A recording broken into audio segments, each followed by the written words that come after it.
Olá, hoje 29 de janeiro de 2022, vamos abordar o tema Paraíba, do sarampo de 1889 a Covid-19 de 2022.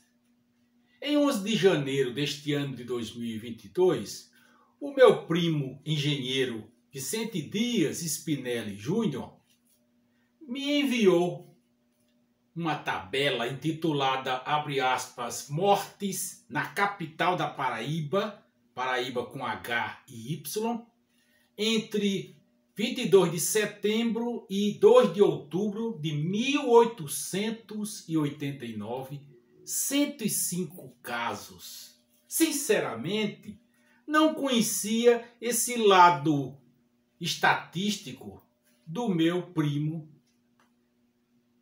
Vicente Júnior. Fiquei então curioso e fui logo interpretar os dados conforme me ensinara a professora da disciplina estatística da Universidade Federal da Paraíba, Mercedes Nunes Maia. As 25 causas listadas são todas de mortes naturais.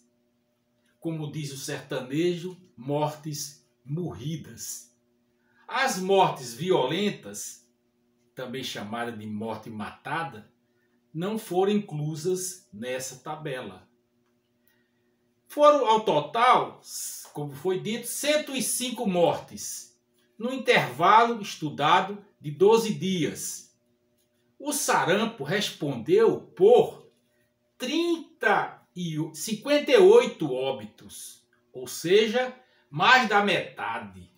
A segunda causa, o agrupamento de 3 doenças correlatas, diarreia, disenteria e enterite, que foi responsável por 15 casos, 14,3%. E em terceiro, as demais 21, que representaram cerca de 30%. Interessante. Algumas causas inusitadas ou curiosas identificadas. Se fosse hoje, certamente a nossa vigilância epidemiológica não as acataria. Como febre, espasmos e dentição. Isso é causa mortis? Não sabia que os dentes fossem capazes de provocar a morte de um ser humano. Há algumas infecções que podem generalizar, sim. Ocorreu apenas um caso de tétano e um de tuberculose pulmonar. Não houve caso de hanseníase. A tabela destaca a maior importância epidemiológica do sarampo, cuja transmissão é de uma pessoa doente e pode chegar a transmitir até 18 na redondeza. Só ameaçada agora, 133 anos depois, 2022, pela variante Ômicron da Covid-19. Vamos a um caso verdadeiro de sarampo, da minha casuística. Era a década de 1980, ainda não possuía consultório. Atendi numa manhã, na sala de visitas da minha própria casa, uma menina de aproximadamente 8 anos de idade, que morava em Recife, recomendada por uma tia madrinha. Ela disse: Eurípides, ninguém acerta o diagnóstico, só dizem que é uma gripe. Mas já faz mais de 15 dias e não melhora. Pensei, serei eu mais um nesta estatística em sustentar a gripe. Mas, ao sentá-la no sofá, fui salvo, como dizem, pelo gongo, pois já observei manchas avermelhadas pela pele e, ao examinar a boca, conforme ensinara o professor da disciplina de infectologia, também da Universidade Federal da Paraíba, Dr. Francisco Ornildo Fernandes, identifiquei as manchas de Koplik, que são patognomônicas do sarampo. Perguntei então à mãe: sua filha foi vacinada contra o sarampo? A resposta, meio constrangedora, da genitora: não, doutor, não fui vacinada. Diagnóstico com 100% de certeza: sarampo. Diagnóstico imposto pelo quadro clínico.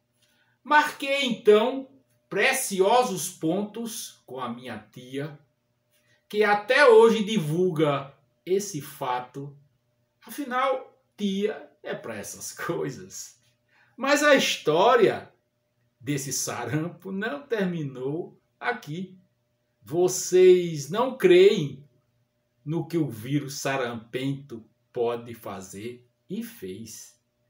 Pela noite daquele mesmo dia, um adulto se esparramara pelo sofá. Aquele que pela manhã fora à mesa de exame daquela menina. Não deu outra. Dias depois, o adulto apresentou um quadro gripal, diarreia, visão embaçada, que precisou uma consulta a um oftalmologista, até que o diagnóstico de sarampo fosse fechado. Como vocês sabem, o quadro de sarampo na adulteza é bem mais sintomático. Creem agora a importância, a necessidade da desinfecção de todos os ambientes médicos, pois nesse caso o contágio foi indireto.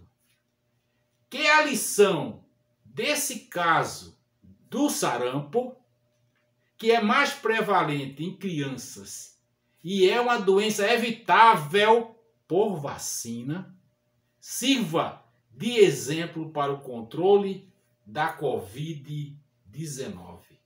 A receita, entre aspas, é a mesma: vacinação em massa e adoção das medidas de distanciamento social, como o uso de máscaras faciais.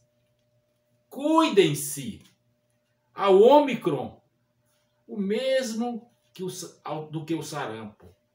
Usemos as mesmas armas. Não titubeiem. Continuem a vacinar suas crianças para sarampo e agora para a Covid-19. Deus proteja nossas famílias.